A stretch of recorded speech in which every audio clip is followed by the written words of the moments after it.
Hello, and a very warm welcome to our quiet space. We are so genuinely happy you decided to stop by and spend some time with us today. Yes, a very warm welcome back, everyone. We know you have 100 different things you could be doing right now. Your schedules are full, your phones are probably buzzing, so thank you for choosing to slow down and practice your English with us. I am Emma. And I am Henry. We are here to help you improve your English through calm, natural, and honest conversations. Henry, I have a question for you to start us off today. I want you to think all the way back to when you were very young, maybe 7 or 8 years old. What was your absolute biggest dream?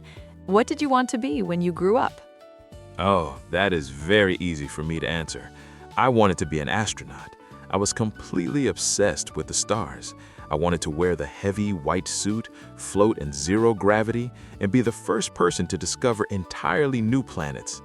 That is a wonderful, massive dream. And how exactly did that space exploration work out for you? Well, my spaceship was actually a very large cardboard box from a new refrigerator that my parents bought.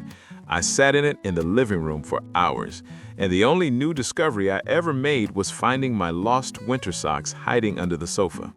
Hey, finding lost socks is still a very important discovery in any household. It really is. What about you, Emma? What was your grand vision for your life when you were a little girl? I was convinced I was going to be a world-famous painter. I wanted to have my art displayed in the biggest, most elegant museums in Paris and New York. I wanted people to stand in front of my paintings and cry. And did you paint any breathtaking masterpieces? My biggest masterpiece was painting our white kitchen wall with bright red tomato sauce while my mother was not looking. Let us just say she was not very happy about my exclusive art exhibition. Well, at least you were showing early creative genius. It is funny, isn't it, how our childhood dreams are always so big, so colorful, and so completely fearless. We never thought about the logistics, we just wanted to touch the sky. Yes, but those big, fearless dreams are actually incredibly important. They give us a sense of direction. They give us a spark. And that's exactly what we are going to talk about in our cozy chat today. We are talking about dreams, goals, and the reality of achieving them. We will talk about how to keep your dreams alive when life gets complicated and how to reach your goals step by step without burning out. And as always, we would do this using simple, clear, and natural English. If you are at a B1 or B2 intermediate level, this episode is perfectly designed for you. But even if you consider yourself a beginner, please just relax and stay with us. You absolutely do not need to understand every single word we say. Not at all. Just let the rhythm of the language flow around you. Catch the phrases you know. Try to understand the context and treat this as a gentle listening exercise. So, Henry, let us dive deep into this. Why do you think so many people stop chasing their dreams when they become adults? Why do we lose that childhood spark? I think it happens because the distance between where we currently are and where we want to be suddenly feels too incredibly big. When you're an adult, you see all the obstacles. It feels like standing on the edge of a massive, deep ocean. That is a brilliant way to describe it, an ocean. If you stand on the sandy beach and look across the water, you literally cannot see the other side. The horizon is just endless water. It looks completely impossible to cross. Exactly. Let's apply this to learning a language. If your ultimate dream is to speak fluent, confident English in a business meeting, but right now you only know a few basic vocabulary words, that goal feels thousands of miles away. It feels like an ocean. And when a goal feels that far, we get completely exhausted just thinking about the journey. Our brain panics. We tell ourselves, I need to study grammar for 5 hours every single day, or I'll never cross this ocean. And what happens next? You study for 5 hours on Monday, 4 hours on Tuesday, and by Wednesday, you're so tired and frustrated that you quit completely. You sit back down on the beach. Because nobody crosses an ocean in one giant magical jump. You cannot just leap to the other side. You have to build a boat first, and building a safe, strong boat takes a lot of time. It takes patience and consistency. You have to put one piece of wood next to another piece of wood, day after day. That is what a goal actually is. A goal is not the ocean. A goal is a small piece of wood. Yes, I love that distinction. Your dream is the beautiful destination across the sea, but your goals are the tiny daily actions. A goal is waking up and saying, "Today I will learn 3 new verbs and practice pronouncing them." Or a goal is saying, today I will listen to Emma and Henry's podcast for 15 minutes while I drink my morning coffee. That is a small, solid piece of wood that you are adding to your boat. And the real secret to success is to focus entirely on the boat and stop staring at the ocean. If you spend every day looking at the massive ocean and thinking about how much English you still do not know, you will only feel fear and anxiety. But if you look down at the piece of wood in your hands, you feel in control. You can handle learning 3 verbs today. That is entirely within your power. Henry, you actually experienced this when you decided to learn a new instrument a few years ago, right? Yes, I did. I had a dream of learning how to play the piano.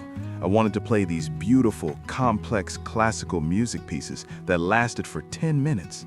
And how did you start building your boat for that dream? Well, at first, I made the mistake of looking at the ocean. I bought an advanced sheet music book, looked at all the hundreds of tiny black notes on the page, and almost started crying. My fingers felt stiff and clumsy. I wanted to quit on the second day. The ocean was too overwhelming, so what did you change? I closed that advanced book and I focused on one piece of wood. I asked my teacher to show me just one simple scale, 5 notes, up and down. For 3 entire weeks, I only played those 5 notes. I did not look at any other songs. And I'm sure there were days when playing those same 5 notes felt incredibly boring. It was tremendously boring sometimes, but my fingers were getting stronger. And eventually, those 5 simple notes turned into a chord, and those chords turned into a basic song. And slowly, my boat was built. That is a perfect example, but we have to be honest with our listeners. Even when you build a strong boat and start sailing, you're going to face another big problem: the weather. Ah, yes, the weather. You're talking about the storms on our ocean journey. Exactly. The storms are the bad days, the days when your brain feels foggy, the days when you try to speak English but you forget a simple word, or someone asks you to repeat yourself and you feel entirely embarrassed and silly. Those days are incredibly heavy. The wind is blowing, the rain is freezing cold, the waves are crashing against your little boat, and you think, why am I doing this? I should just go back to the beach where it's comfortable and safe. We have all felt that exact way. During those emotional storms, you have to protect your compass. Your compass? The instrument that tells you which direction is north. Yes, in this journey, your compass is your reason.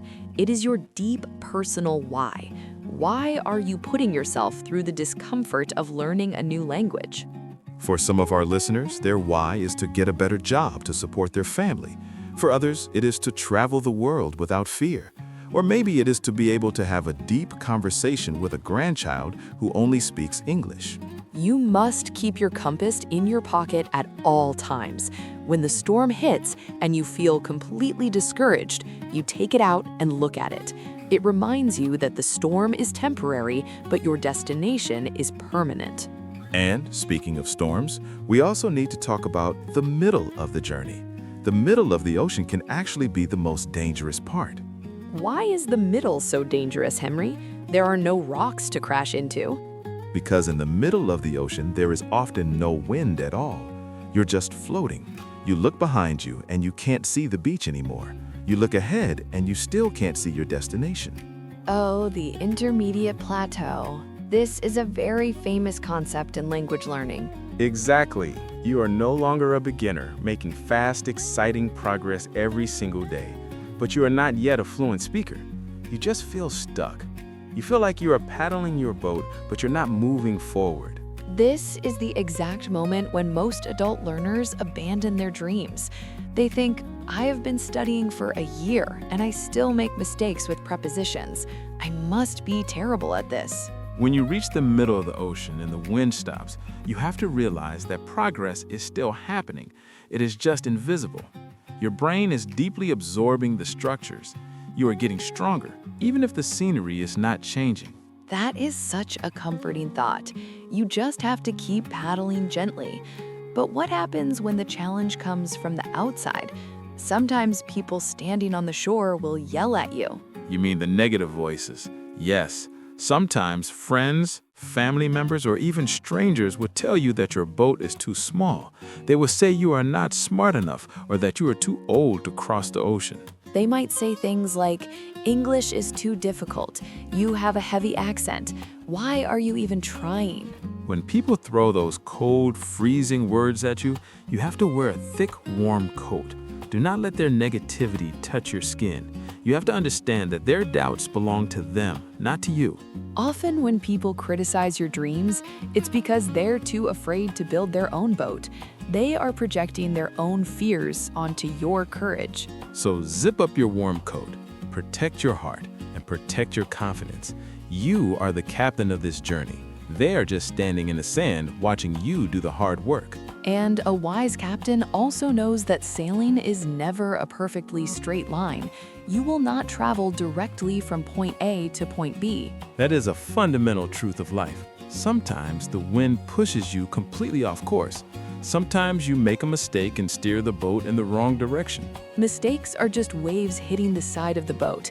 They're completely normal, expected parts of being in the ocean. Do not panic when you say the wrong verb tense. Every time you make a mistake and someone corrects you, you are just learning how to adjust your sails. You're getting better at navigating. So the formula for making your dreams a reality is quite simple, even if it takes effort. Keep your beautiful destination in your mind. Focus your energy on the small daily pieces of wood. Use your compass during the storms, and wear a warm coat against negativity. It takes bravery to cross the ocean, but you are absolutely not doing it alone. That is why we are here, sitting at these microphones every week. We are sailing right next to you in our own boat. We are navigating the waters together. And to make sure your English vocabulary gets a little bit stronger today, it is time for our Calm Word Tour. We are going to slow our pace and review some of the most useful expressions we use in today's chat. This is your moment to just relax, listen, and let the meanings settle into your memory. You do not have to write anything down. Our first word today is overwhelming. Overwhelming. When something is overwhelming, it feels so large, complicated, or intense that you do not know how to handle it. For example, looking at the entire advanced grammar book was completely overwhelming for the new student. Overwhelming. Our next word is destination. Destination. This is the place where someone is going or the final goal of a journey. For instance, after driving for 10 hours, we finally reached our beautiful holiday destination. Destination.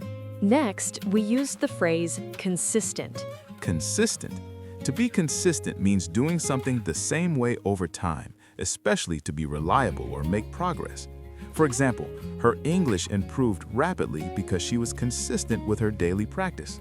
Consistent. Then we talked about feeling discouraged. Discouraged.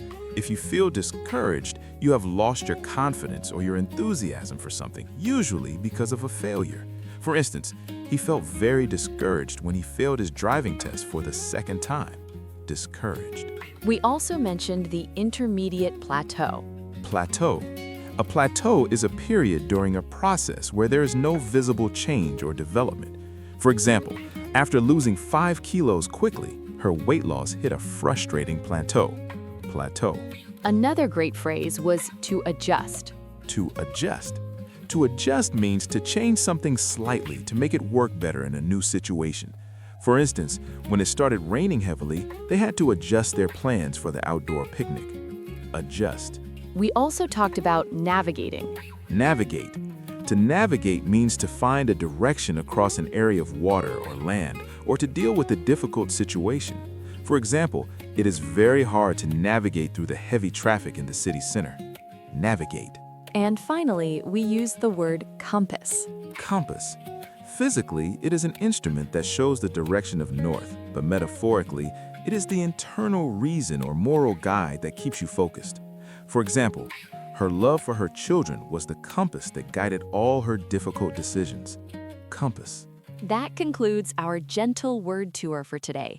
Remember, you do not need to memorize this entire list perfectly right now. Just pick one single phrase that connects with your life today. Maybe you feel a bit overwhelmed, or maybe you are trying to be more consistent. And to help you take one piece of wood and put it on your boat today, we have a small, friendly task for you. Yes, we want you to look at your personal compass and tell us your why. Go down to the comments section and write just one sentence in English. Tell us why you are learning this beautiful language and what your big dream is. You can write something simple like, "My dream is to get a job in London, and my small goal today is to listen to this podcast." Or, "My dream is to travel without fear." Writing it down makes it real. It's a promise to yourself. And when we read your comments, we'll be cheering for you from across the ocean. We truly love reading your stories. It makes this entire podcast community feel so connected and supportive. Thank you so much for sharing your incredibly precious time with us today.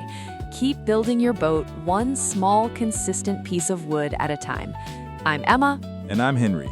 We are so very proud of your progress, and we will see you next time.